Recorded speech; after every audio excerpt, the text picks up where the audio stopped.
Magandang araw mga Misteryo Buddies. Ako si Day. Welcome sa Quintero Stories. Sa channel na ito, sama-sama tayong susubok sa mga kwento puno ng takot at misteryo. Ang mga kwentong ito ay tiyak na magpapaangat ng ating kilig at kasabikan. Kaya't ihanda ang inyong mga puso at isipan. Simulan ang ating paglalakbay sa mga kwentong puno ng takot at hiwaga. Handa na ba kayo? Let's dive in.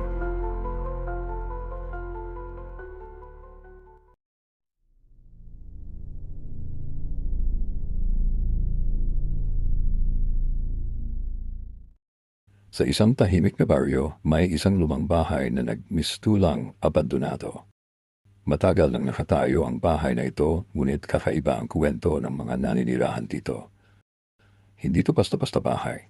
Marami nang dumaan na pamilya sa munting tahanang ito at bawat isa ay nagdadala ng mga kwento ng takot, mga kwentong pumikil sa sinumang gustong manirahan dito na matagal.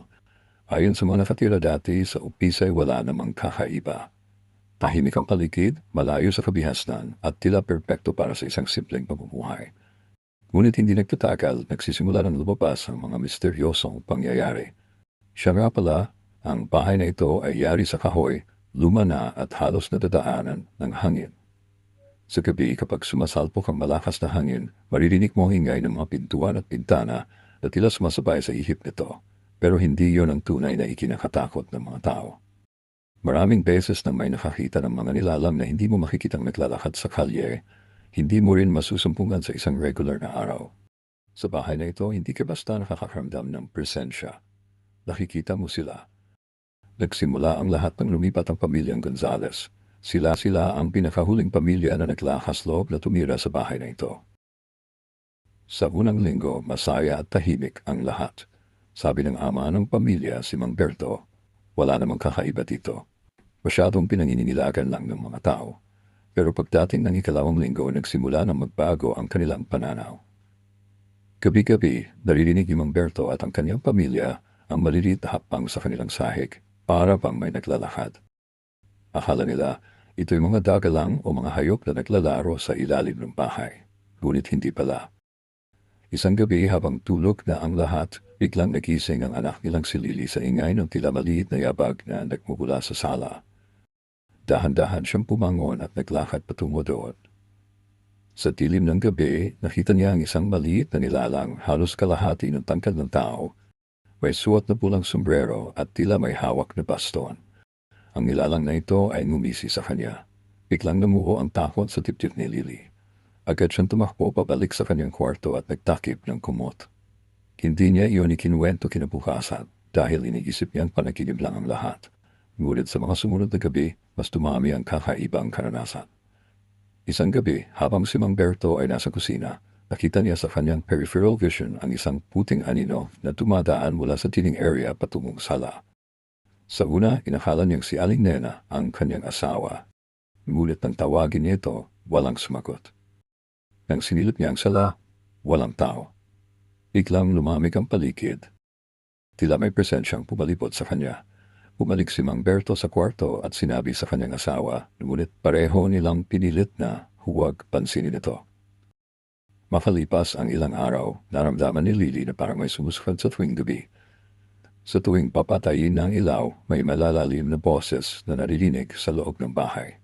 May pagkakataon pang makakita sila ng maliliit na yapak sa sahig, kahit na malinaw na walang ibang pumasok sa bahay. Sa ilang gabi, naririnig ng buong pamilya ang mga maliliit na halahak mula sa dilim. Minsan, tila nagmumula sa ilalim ng mesa, minsan naman ay mula sa mga dingding. Hanggang isang gabi nagising si Aling Nena dahil naramdaman niyang tila may nakatitig sa kanya mula sa paanan ng kama. Nang imulat niya ang kanyang mga mata, nakita niya ang isang puting babae na nakalutang sa gilid ng kanilang kwarto. Hindi ito gumagalaw, ngunit ang mga mata nito ay tila sumasalubong sa kanyang titig. Walang mukha ang babae, ngunit ramdam ni Aling Nena ang malamig na presensya na parang sumisipsip sa kanyang kaluluwa. Agad siyang napasigaw dahilan para magising si Mang Berto. Ngunit nang sumindi ang ilaw, wala ng anino o babae. Subalit naramdaman pa rin nila ang malamig na hangin na tila nagmumula sa kung saan. Hindi na tumagal pa ang pamilya Gonzales sa bahay na iyon. Lumipat sila kinabukasan, iniwan ang kanilang mga gamit at hindi na muling binalikan. Ang sabi ni Mamberto, hindi pera o ganda ng bahay ang pipiliin mo kapag nararamdaman mo na may mga bagay na hindi mo kayang ipaliwanag. Hindi mo kayang tapatan ng tapang ang takot sa di makita o maintindihan. Hanggang ngayon, nananatiling walang nakatira sa bahay na iyon. Madalas, kapag dumarating ang gabi, naririnig na madumadaan sa labas ng bahay ang mga maliliit na yabag, mga tawa ng batang hindi mo makikita. At minsan makikita mo ang anino ng isang babaeng puti na tumutungaw sa bintana.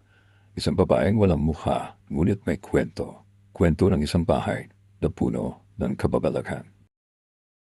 Kaya't mga kaibigan, kung minsan may mga bagay na hindi kayang ipaliwanag, mga nilalang na hindi mo kayang makita ngunit ramdam mo ang presensya. Huwag kalimutang mag-subscribe para sa mas marami pang kwento ng katatakutan at kababalaghan dito sa Kwentero Stories. Sino ang susunod na magpapadala ng kanilang karanasan? Baka ikaw na ang susunod na marinig namin.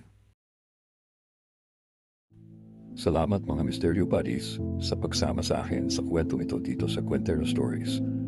Anong mga bagay ang nagbigay sa inyo ng takot o kakaibang pakiramdam? Ay comment nyo lang sa ibaba. Kung nagustuhan nyo ang narinig, huwag kalimutang mag-subscribe at i-hit ang notification bell para updated kayo sa mga susunod na kwento. Hanggang sa muli, mag-ingat at patuloy na sumubaybay sa mga misteryo ng gabi.